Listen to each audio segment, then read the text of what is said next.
Welcome back to channel. Friends, आज हम chapter 5 start कर रहे हैं अर्थमेटिक प्रोग्रेशन का, जिसका फर्स्ट क्वेश्चन है the value of n for which the nth term of AP 3, 10, 17 दे रखा है, और the value of n for which the nth term of AP 3, 10, 17 और एक दूसरा AP भी दे रखा है। पूछ रहा है कि दोनों इक्वल है या नहीं है। तो इसके लिए हम क्या करेंगे, an का फॉर्मूला लगाएंगे दोनों साइड। दो दो AP है ना, तो दो AP के लिए इक्वल में हम क्या लगाएंगे, an का फॉर्मूला। कैसे लगाते हैं देखिए। उसके लिए क्या करेंगे, सबसे पहले दो AP एक साइड लिखेंगे AP1, एक साइड लिख लेंगे AP2।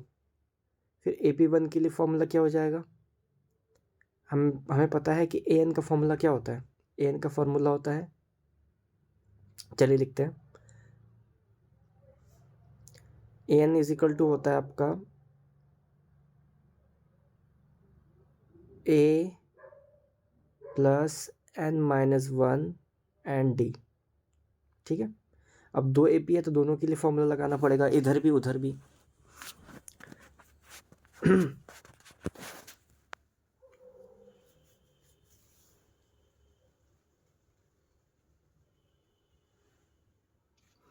ठीक है, तो इसके लिए A क्या हो जाएगा, इस वाले के लिए ये हो जाएगा 3, और D होता है A2 माइनस A1। D हो जाएगा आपका 7। D क्या होता है, A2 माइनस A1 होता है ना, तो A2 माइनस A1 का मतलब क्या हो गया, 10 माइनस 3। इस तरह से क्या आ जाएगा 7, तो यहाँ पे लिख देंगे 7 इजिकल टू में फिर से A की जगह पे कौन है 63, n-1 एज इट इज़ है, और D की जगह कितना आ जाएगा 2। अब इसको क्या करेंगे, थोड़ा सॉल्व कर लेंगे। अंदर मल्टीप्लाई कर रहे हैं 7 की, ठीक है। फिर 2 इंटू एन 2n हो गया, और 2 बन जाओ -2 हो गया। फिर इसको थोड़ा सिंप्लीफाई करके हम इसमें से क्या करेंगे, n की वैल्यू निकाल लेंगे इसमें से। कैसे निकालते हैं चलिए देखते हैं।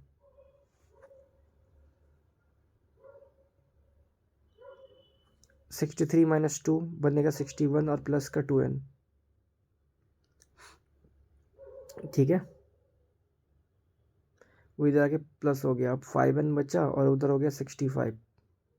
n के साथ है 5 मल्टीप्लाई में चला जाएगा ये डिवाइड में, और 13 5 जा हो गया आपका 65। नंबर ऑफ टेंस कितना हो गया, number of terms n is equal to 13। I hope आपको ये समझ में आ गया होगा। अब बढ़ेंगे हम क्वेश्चन नंबर 2 की तरफ, देखते हैं। 2 में क्या कहा आपसे, the first and the last term of an APR दे रखा है। First term and last term of an AP are A and L, and sum of the AP is S, और उसका सम भी दे रखा है S। तो हमें क्या निकालना है, हमें ये प्रूफ करके दिखाना है जो नीचे लिखा हुआ है, L square minus A square divided by K minus bracket में L प्लस A। ये हमें प्रूफ करके दिखाना है, चलिए देखते हैं।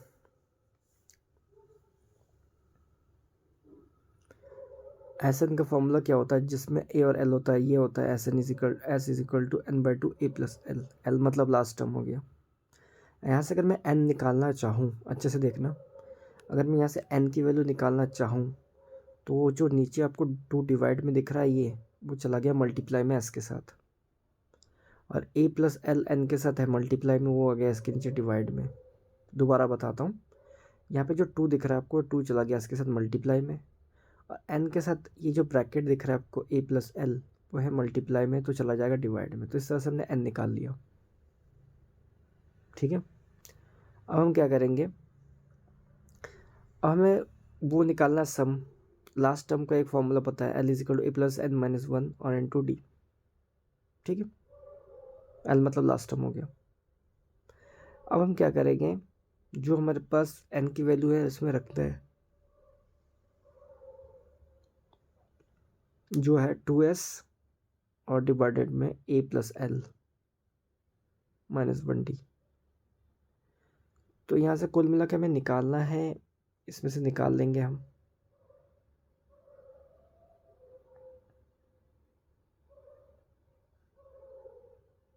-a-l। सिंप्लीफाई करके भी आ सकता है, इसको करने के दो मेथड है, 2-3 मेथड है, आप कैसे भी कर सकते हो। या तो सिंप्लीफाई करके कर सकते हो, अगर ये लाइन अगर आप ना भी करना चाहो तब भी ठीक है। तो कुल मिला से यहाँ से जैसे आप डी की वैल्यू निकालोगे, डी आ जाएगा l-a, नीचे आ जाएगा n-1, ठीक है ना।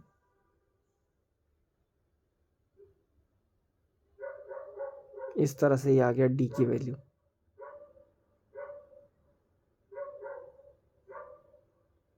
Divided by n-1। अब n की वैल्यू हम वो निकाल चुके ऊपर, वो देखिए 2s/l ए प्लस एल यहाँ पे रख देंगे, माइनस ये 1 हो गया। अब कंपेयर करने के देखेंगे तो ये 2s के साथ कंपेयर हो जाएगा, ठीक है ना। जैसे इसका कंपैरिजन इसके साथ हम कर लेंगे, l-a divided by 2s plus L, तो यहाँ से क्या आ जाएगा 2s। आई होप आपको समझ में आ गया होगा। अब बढ़ेंगे थर्ड नंबर की ओर। थर्ड नंबर पे हमसे पूछा है the value of x for which 3x, x plus 8 and 5x plus 2 are 3 consecutive terms of an AP। तो कभी भी अगर आपको 3 कंसेक्यूटिव टर्म्स दे रखा है और आपसे किसकी वैल्यू पूछे, कोई भी वेरिएबल की वैल्यू पूछ ले, तो आपको इसका क्या निकालना है, सबसे पहले कॉमन डिफरेंस निकाल लेना है कि किस कॉमन डिफरेंस पे ये जो वैल्यू है एक AP आपको गिवन करेगा, ठीक है। तो चलिए जो 3x, x प्लस 8 और 5x प्लस जो 2 है उसको हम कुछ लिख लेंगे, और जो 3x है आपका वो A1 होता है, और ऐसे सेकंड वाला A2 और बाद वाला A3। तो हम डिफरेंस निकाल रहे हैं, तो पहले A2 में से A1 जाएगा, फिर हम A3 में से A2 को माइनस कर रहे हैं, तो A2 है x प्लस 8 लिख लेंगे, और A1 है 3x इज इक्वल टू में A3 कितना है 5x प्लस 2, और A1 है आपका x और वो प्लस 8 है, तो प्लस 8 भी हो जाएगा -8, ठीक है।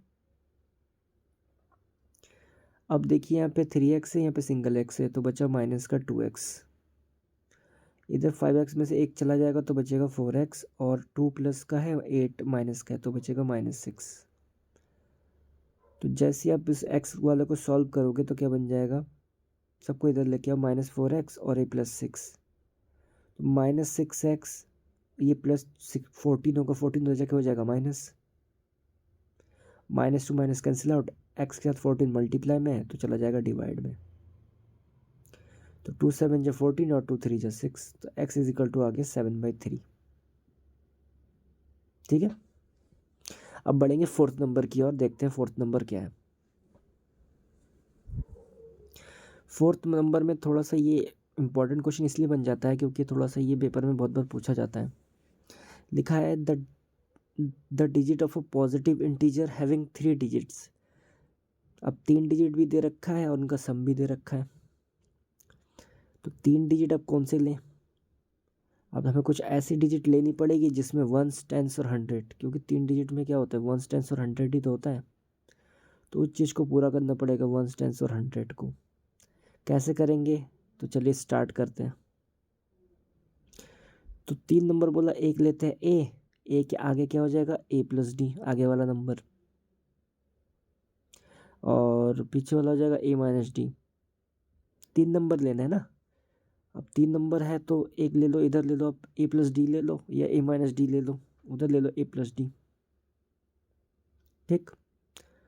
अब ये पहला 1s a है 10s और a-d है 100, इन सभी को, इनका सभी का तीनों का सम कितना दे रखा है, इन सभी का सम 15 दे रखा है, तो 15 यहाँ पे रख के a की वैल्यू निकाल लेंगे। यहाँ से देखिए a कितना आ गया 5, 3 5 जो 15, ठीक है।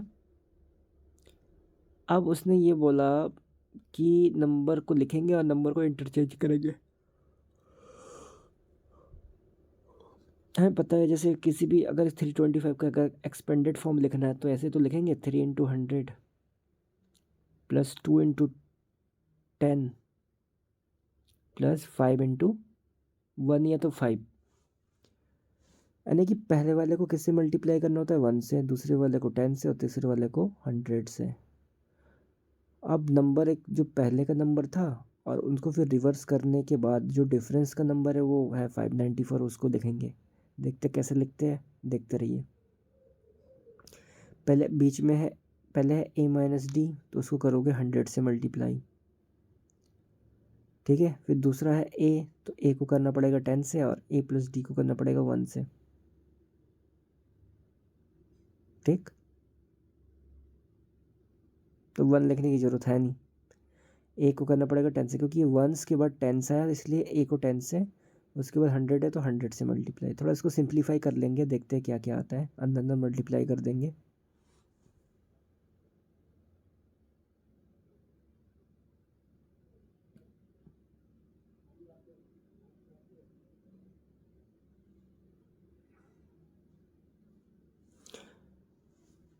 अब देखिए ये है a से, तो ये बचेगा 111a, तो ये होगा आपका माइनस का 99d। उधर भेज भी सकते हैं, नहीं भी भेज सकते हैं। अगर मैं वहाँ पे नहीं भेजूँ तो ज़्यादा बेटर होगा, क्योंकि उससे हमारे क्या फ़ायदा होगा, हमें एक इक्वेशन मिल जाएगा। तो इसको मैं ऐसे भी लिख सकता हूँ 111a माइनस 99d।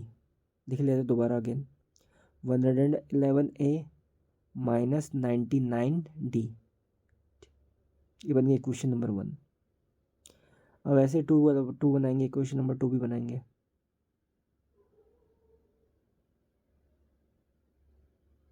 अब हमें उस नंबरों को क्या करना है, इंटरचेंज, यानी कि जो फर्स्ट वाला है वो लास्ट में चला जाएगा और जो लास्ट वाला ब्रैकेट है वो फर्स्ट में आ गया। बाकी नंबरों की मल्टीप्लाई सेम टू सेम है।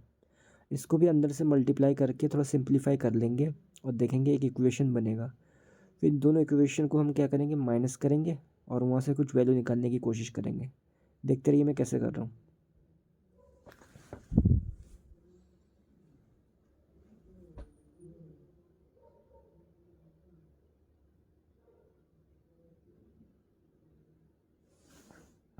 ठीक है, अब उन दोनों को क्या करना पड़ेगा, माइनस। तो देखिए पहले वाला क्या, 111a माइनस 99d, फिर माइनस करूँगा तो ये हो जाएगा माइनस वाला, और जो प्लस था वो भी हो जाएगा माइनस वाला। ये है 594। यहाँ से कुल मिला के देखो, ए वाले से ए वाला कट गया, 111 से ये वाला कट गया और क्या बचा, माइनस का 198d हो जाएगा, क्योंकि माइनस माइनस प्लस होता है तो दोनों को ऐड कर लेंगे। और जैसे ये ऐड हो जाएगा तो वहाँ से हम डी निकाल लेंगे। देखते हैं डी कितना आता है, ठीक है। जैसे इसको डिवाइड करेंगे ना तो ये चला जाएगा 5 टाइम्स में, 3 टाइम्स में चला गया, डी आ गया 3। अब जैसे उसमें वैल्यू पुट करते हैं, देखते हैं क्या आता है। जो ऊपर इक्वेशन लिखी है सबसे ऊपर 100 जिसको हमने बनाया था वहाँ पे रखेंगे वैल्यू। ए भी आ चुका है, डी भी आ चुका है। जैसे वैल्यू रखेंगे तो हमें देखेंगे हमारे पास कोई एक नंबर आएगा। देखते रहिए मैं कैसे कर रहा हूँ। 100 और ये हो जाएगा इस तरह से, ठीक है ना।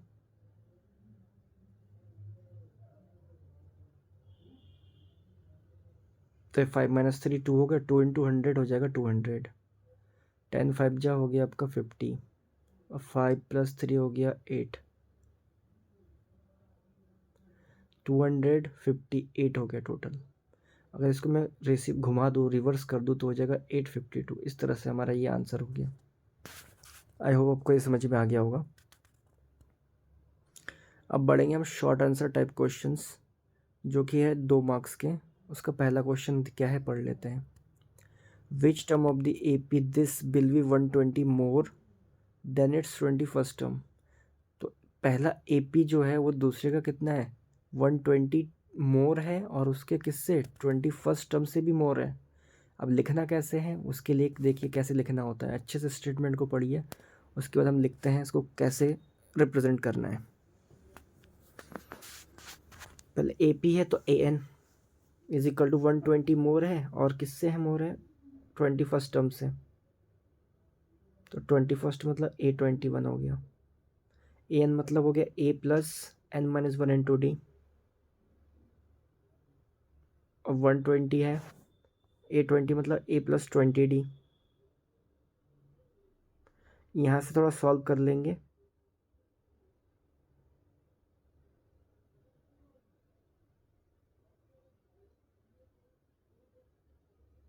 मैं बता रहा हूँ को थोड़ी दिक्कत हो रही होगी। 21 से ए प्लस 22 कैसे ऐसे आया होगा।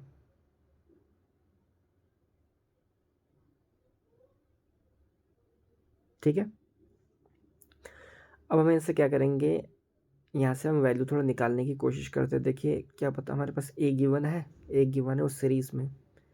देखिए उसमें ए मतलब 3 है, और डी क्या करेंगे 15 - 3 कर लेंगे तो डी निकल जाएगा।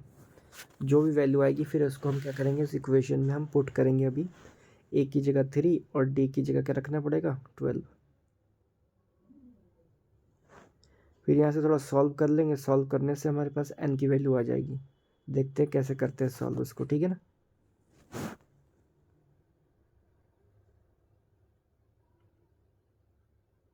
तो 123 हो गया, और ये 12 इंटू 240। और थोड़ा सिंप्लीफाई कर लेंगे इनको ना, तो ये हो जाएगा आपके पास 9, और ये हो जाएगा आपका 363। जब उधर जाएगा तो ये हो जाएगा +9। अब 12n इज इक्वल टू हो गया आपके पास 372। अब n के साथ 12 मल्टीप्लाई में चला जाएगा डिवाइड में, 12 3 जा 36, फिर 12 बन जाए 12, यानी n is equal to 31st term is the right answer. ठीक है, now let's move on question number 6।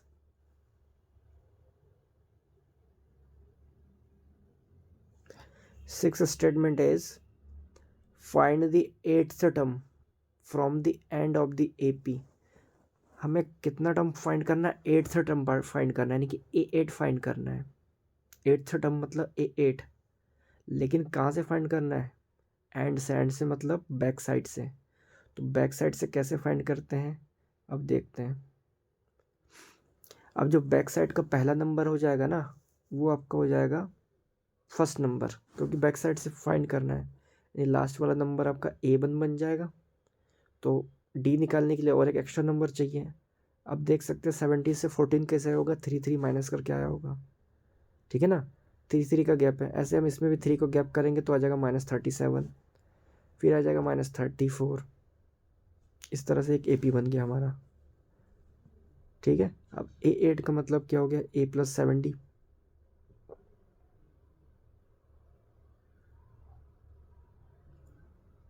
ठीक है, A की जगह -40 रख देते हैं, +7 इंटू डी की जगह रख देते हैं हमारी वैल्यू जो है 3, -3 हो जाएगा। तो -3 को हम क्या करेंगे, यहाँ पे नहीं +3 हो जाएगा। ठीक ना, जैसे इसमें 3 रखेंगे, -40 + 7 3 = 21। तो इसका जो डिफरेंस है वो क्या उतना हो जाएगा, -19। आई होप को समझ में आ गया होगा किस तरह से करना था। यानी A8 होगा फर्स्ट -19, 8वें नंबर पे -19 दिखेगा। बढ़ते अब 7th नंबर क्वेश्चन की तरफ। अब देखते क्या है उसका statement. If 4 numbers in AP are such that their sum is 50। अब 4 नंबर हमें AP कैसे देखने हैं जिनका सम कितना है 50 है, और उसमें से जो ग्रेटेस्ट नंबर क्या है वो लिस्ट का 4 टाइम्स है। अब 4 नंबर किसी भी AP का मानने के लिए सबसे पहले आप मान लो A है, कि जो उसका पहला टर्म क्या मान लो, मान के चलो आप A है। एक नंबर आगे जाएंगे तो बन जाएगा A + D। उसकी अब हमें 2 नंबर तो मिल गए, एक है A और एक है A + D। ठीक है, पीछे की तरफ भी जाएंगे, पीछे की तरफ होगा तो A - D और A - 2D हो जाएगा। जाने के लिए अब आगे भी जा सकते थे, लेकिन हम 4 नंबर हमने ऐसे बना लिया। A पहला मान लो, A के आगे हो जाएगा एक प्लस में D, पीछे हो जाएगा माइनस में D। और एक नंबर चाहिए होता तो हमने पीछे की तरफ और एक चले गए तो A - 2D हो गया। अब ए माइनस टू डी की जगह आप ए प्लस टू डी भी लिख सकते थे आगे बढ़कर। इन सभी का सम है 50, तो सभी को कर लेंगे ऐड। देखिए कैसे करते हैं ऐड, और थोड़ा इसको सॉल्व करके इसमें से हम निकाल लेंगे एक इक्वेशन। नहीं देख पा रहे, डी से डी कैंसिल आउट हो गया, तो यहाँ से ए की वैल्यू निकल जाएगी। निकाल लेते हैं अब ए की वैल्यू।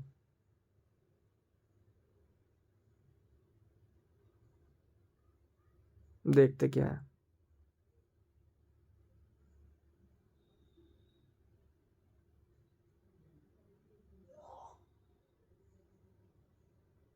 इस तरह से हमारा इक्वेशन नंबर बन गया। लेकिन उसने ये बोला था कि जो ग्रेटेस्ट नंबर है, ग्रेटेस्ट नंबर कौन है? ग्रेटेस्ट नंबर तो ए प्लस डी है ना, सबसे बड़ा तो पॉजिटिव का वही है। अब पॉजिटिव हमेशा नेगेटिव से बड़ा होता है, और वो किसका है? सबसे छोटे नंबर का है 4 टाइम्स। सबसे छोटा नंबर कौन सा है? ए माइनस टू डी, जो सबसे पहले है। तो यहाँ से थोड़ा सॉल्व करके हम डी निकाल लेंगे।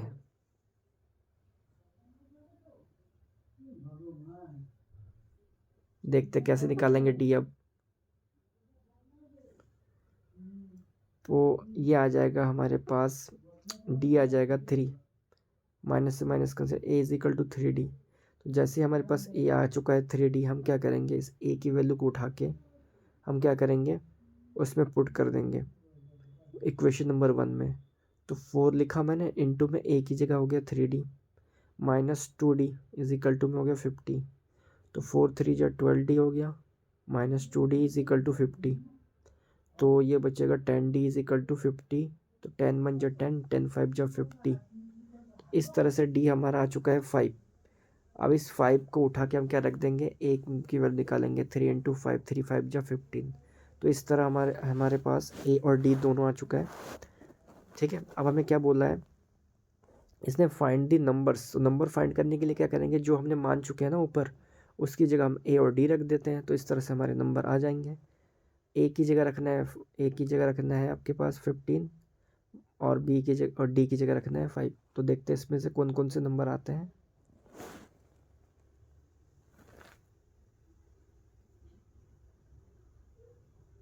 ठीक है, पहला आ जाएगा 5, इसके बाद वाला आ जाएगा 10। देखें कैसे आता है।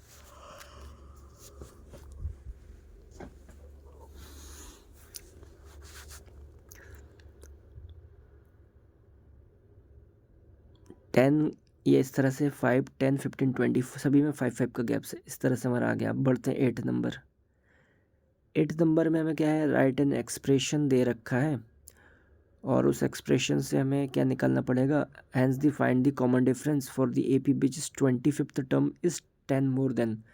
25th टर्म बोला यानी कि ए 25 होगा, इज इक्वल टू में 10 मोर यानी कि 10 प्लस 23rd टर्म यानी कि ए 23। तो यहाँ से हम एक कुछ सॉल्व कर लेंगे। उससे पहले इसका एक जो इक्वेशन है, उस इक्वेशन को निकालने की हम कोशिश करते हैं। देखिए क्या लिखा है, ए एन माइनस ए के। तो ए एन का फॉर्मूला हमें पता होता है, तो ए एन का फॉर्मूला नॉर्मली हम लिख लेंगे। और जहाँ दूसरे वाले में जहाँ के दिख रहा है, क्योंकि एन की जगह के आ चुका है, तो हम सिर्फ एन की जगह क्या करेंगे, अब के पुट करेंगे। कुल मिला के यहाँ से हम कॉमन डिफरेंस निकालने की कोशिश कर रहे हैं कि कॉमन डिफरेंस किस तरह से निकलेगा। बने रहिए वीडियो के साथ।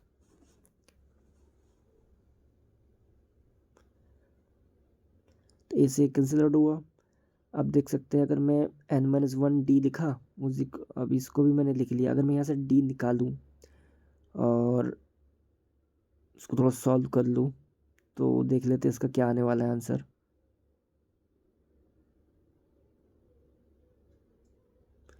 फिर d लिया, इसको थोड़ा सॉल्व कर लेते हैं। n-1 माइनस के और माइनस माइनस प्लस 1 हो गया, अंदर भेज दिया माइनस को। तो d इज इक्वल टू हमारे पास क्या आ गया, n-k। लेकिन अब हमें ऊपर वाले को भी तो सॉल्व करना पड़ेगा। 25th टर्म मतलब a25 की बात चल रही है, ठीक है। और 10 और a23 मतलब a23, a25 मतलब उससे कम, a प्लस 24d। 10 लिखा प्लस a23 का मतलब हो गया a प्लस 22d हो गया। इससे a देखो, a दोनों साइड प्लस का है, तो ऐसे सेम सेम अगर चीज़ें होती है तो सेम सिंबल के साथ होती है तो कट जाता है। जैसे ही वो इधर आएगा तो बचेगा 2d इज इक्वल टू 10, तो d इज इक्वल टू हो जाएगा 2 5 जा 10। ठीक है, तो d आ चुका है 5 और d रख भी सकते नहीं भी। इस तरह से हमारा कॉमन डिफरेंस आ गया। बढ़ते अब 9th नंबर की तरफ। 9 नंबर क्या है देखते हैं। Find the sum of all natural numbers between 200 to 1502। अब हमें जितने नेचुरल नंबर आते हैं 200 से 502 के बीच में, उनका सम निकालना है। लेकिन वो उन्हीं नंबरों को हम सम निकालेंगे जो कि 3 से डिविजिबल है। तो मुझे पता है कि 3 से डिविजिबल पहले होने वाला पहला नंबर है 201। तो सबसे पहले हम अलग से एक एपी बनाएंगे। उसका पहला टर्म कौन कौन होगा? जो उसका पहला टर्म होगा वो हो जाएगा 201। फिर हमें उसका लास्ट टर्म भी चाहिए होता है, तो लास्ट टर्म भी देखेंगे क्या आने वाला है। ठीक है ना। फर्स्ट टर्म तो हमें पता चल चुका है कि 201 हो जाएगा। इसके आगे वाला नंबर हो जाएगा 203। क्यों 204 क्यों हो जाएगा? क्योंकि 3 से डिविजिबल होता है। तो 3 से डिविजिबल होने के लिए हमें क्या करना पड़ेगा? जो भी पहला नंबर था उसमें 3 को ऐड करना पड़ेगा। अब लास्ट नंबर हो जाएगा 1500। क्यों हो जाएगा 1500? क्योंकि 3 का टेबल 1500 में जा सकता है। 1501 में भी नहीं जाएगा और 1502 में भी नहीं जाएगा। तो पहला लास्ट का नंबर कौन बचा? 1500 ही बन गया। तो इस तरह से हमारा ये एक एपी बना। ठीक है। अब जो ये 1500 है वो an की वैल्यू होती है और हम n निकालने की कोशिश करते हैं यहाँ से।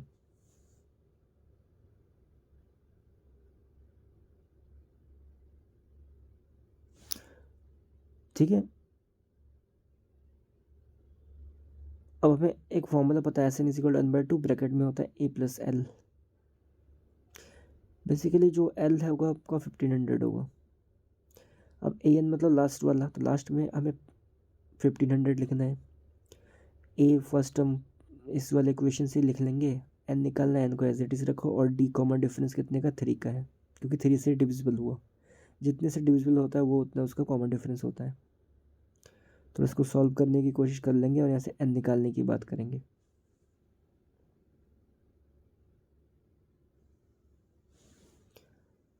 अब जैसे इसको माइनस करेंगे आ जाएगा आपका 199 और अब है 3 मल्टीप्लाई में 3 चला जाएगा, डिवाइड में 3 4 जा 12 और 3 3 जा 9 और 3 3 जा 9।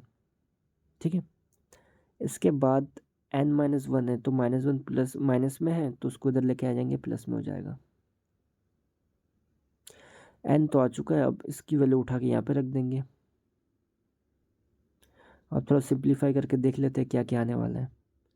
l यहाँ पे हमेशा याद रखिए, l हो जाएगा 1500, नॉट 1500 इंटू। ठीक है ना, क्योंकि नया नया बैलेंस हमारा ये बना है। इसको कट करेंगे तो ये आ जाएगा 217। अंदर इन दोनों को अगर मैं ऐड करता हूँ देखता हूँ क्या आता है।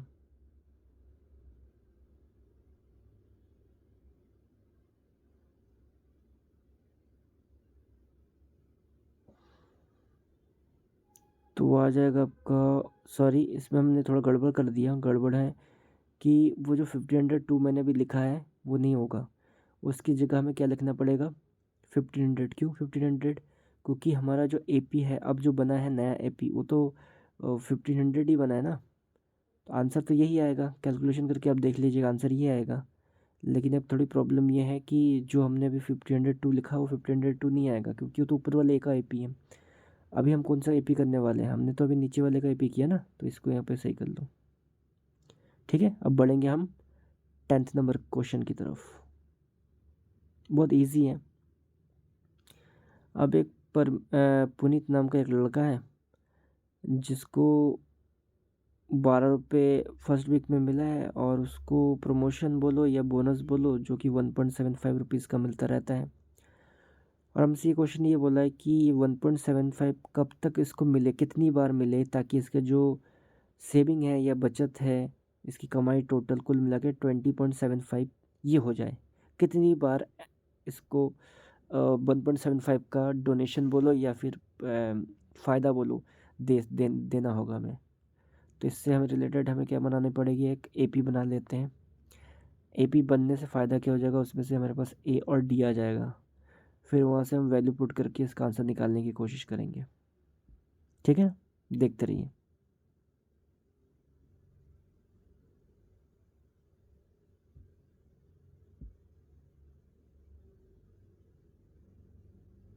ठीक है,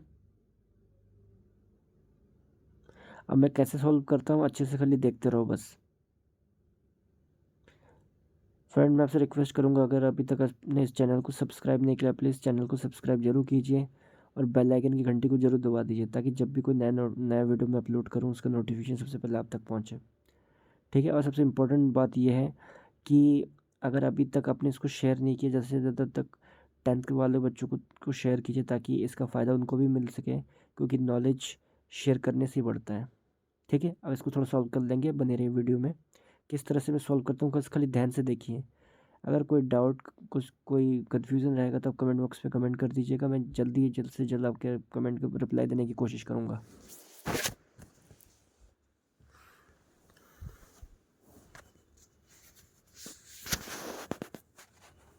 ठीक है, इसको थोड़ा सॉल्व कर लेते हैं, देखते सॉल्व करके क्या आने वाला है। जैसे इसको हम सॉल्व करेंगे, यहाँ से हम n निकालने की कोशिश करेंगे।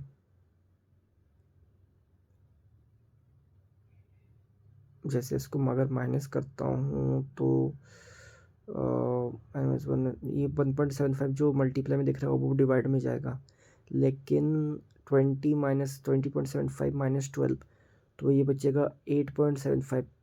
सॉरी, मैंने इसको गलती से 8.25 लिखा, आप इसको सही कर लीजिए।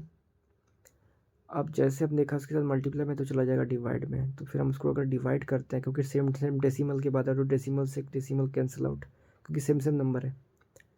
फिर इसको अगर हम कट करने की कोशिश करेंगे, देखते कितना आता है, और फिर वहाँ से n निकालने की कोशिश करेंगे कि n नंबर ऑफ टर्म्स कितने आ रहे हैं। ठीक है, देखते रहिए कैसे कैलकुलेशन में कर रहा हूँ, बने रहिए।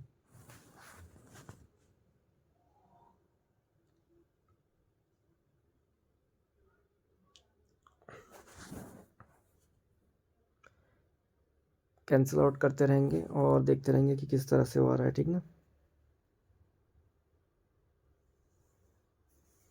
बने रहिए वीडियो के साथ, बहुत ही इंपॉर्टेंट सेशन होने वाला है ये। तो n=6 आ रहा है। ठीक है, यानी कि 6 बार उसको 1.75 का इंक्रीमेंट देना पड़ेगा। अब है ये short answer type question. Short answer type का पहला क्वेश्चन भी बहुत इंपॉर्टेंट है, जिसमें नंबर ऑफ टर्म्स सीक्वेंस दे रखा है और इसमें हमें क्या करना पड़ेगा, एक टर्म निकालना पड़ेगा। तो टर्म निकालने से पहले सबको पता होना चाहिए कि टर्म कैसे निकलेगा। टर्म निकालने के लिए सबसे पहले आपके पास एपी होना चाहिए। तो सबसे पहले आप एक एपी बनाओगे। एपी कैसे बना सकते हो, जहाँ पे n दे रखा है वैल्यू पुट करके लो ना। फॉर एग्जांपल n=1 पे क्या आ रहा है आंसर, n=2 पे क्या आ रहा है, तो इस तरह से हम एक एपी बनाएंगे और फिर इसका आंसर निकालने की कोशिश करते हैं। देखते रहिए कैसे कर रहा हूँ मैं,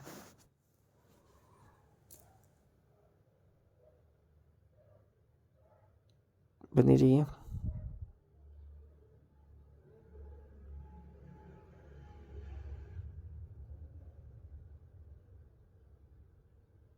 बड़ा इजी सा है, अच्छे से जल्दी से हम इसको कर सकते हैं। ठीक है ना, देखिए कैसे करते हैं।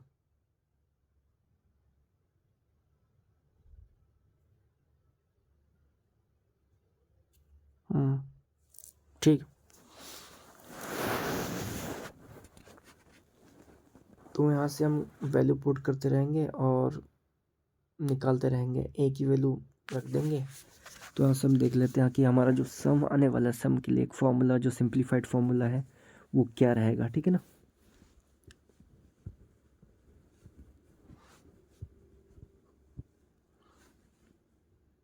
कैसे कर रहे हैं देखिए, बनी रहिए वीडियो के साथ।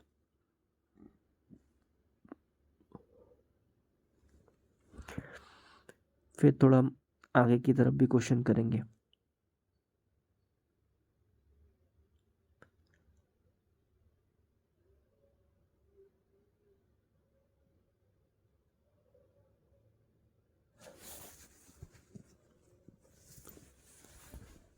तो इस तरह से हमारा ये आ चुका है सिंप्लीफाइड फॉर्मूला SN का। ठीक ना। अब जो 12 नंबर है, 12 नंबर का स्टेटमेंट देख लेते हैं। हाउ मेनी टर्म्स, जब भी आपसे टर्म्स पूछे इसका मतलब आपसे उसने एन निकालने की बात बोला है। आपके पास एक AP भी गिवन है, are needed to give this sum -25। तो ऐसे कितने नंबर चाहिए कि जिसका आंसर -25 आएगा। तो -25 जो है वो SN की वैल्यू हो जाएगी, क्योंकि SN मतलब ही सम होता है। ठीक है, तो सबसे पहले हम A और D निकालने की कोशिश करेंगे, क्योंकि फर्स्ट टर्म और अगर कॉमन डिफरेंस हमारे पास आ जाता है तो क्वेश्चन का 40 to 50% सॉल्व करना आसान हो जाता है। ठीक है, कैसे कर रहा हूँ मैं, बस देखते रहिए क्वेश्चनों को। अगर कोई भी डाउट, कुछ भी कन्फ्यूजन समझ में नहीं आएगा तो प्लीज़ कमेंट बॉक्स पे जरूर कमेंट कीजिएगा कि यहाँ पे डाउट है। अगर वीडियो अच्छा लगे प्लीज़ कमेंट बॉक्स में उसके बारे में भी लिखिएगा।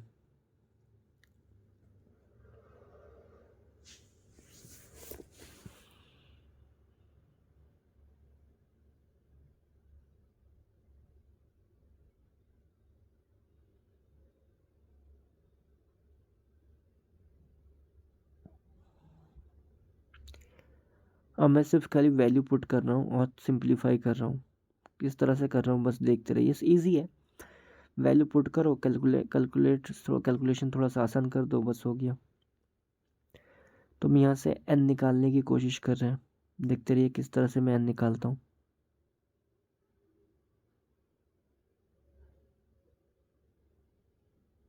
बने रहिए वीडियो के साथ।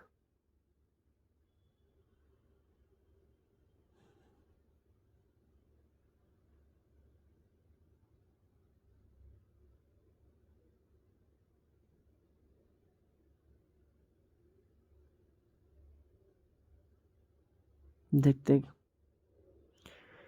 तो इस तरह से एक सिंप्लीफाइड चीज़ें आ जाएगी। यहाँ से कोऑर्डिनेट इक्वेशन निकालना पड़ेगा। जैसे कोऑर्डिनेट इक्वेशन आ जाता है तो ये वाला लाइन एक्स्ट्रा हो गया। अब ऊपर से सिर्फ जो n है उस n को अंदर भेज सकते थे। जैसे 2 इंटू हो जाए 25/2 हो जा सकता था।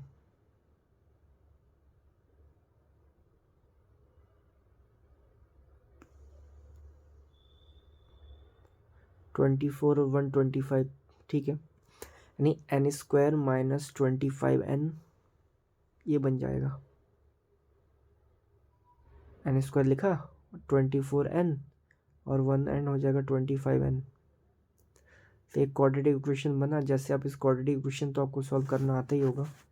जैसे आप इस क्वाड्रेटिक इक्वेशन को सॉल्व करेंगे तो आपके पास इसका आंसर आ जाएगा। ठीक है, अब बाकी वाले क्वेश्चनों को मैं जल्दी जल्दी सॉल्व कर रहा हूँ, बस आप खाली देखते रहिए कैसे सॉल्व किया मैंने। तो यहाँ से n की दो वैल्यू 20 और 5 आ जाएगा। बाद के सारे क्वेश्चनों को मैं सिर्फ सॉल्व कर रहा हूँ फटाफट। इसके बाद भी अगर कोई कन्फ्यूजन होगा, कहीं पे भी अगर समझ में नहीं आया होगा तो प्लीज़ आप कमेंट बॉक्स में कमेंट कर देना, मैं उसका रिप्लाई करने की कोशिश करूँगा। ठीक है, वीडियो काफ़ी लेंथी हो रही है तो मैं इसको फटाफट सॉल्व करता हूँ।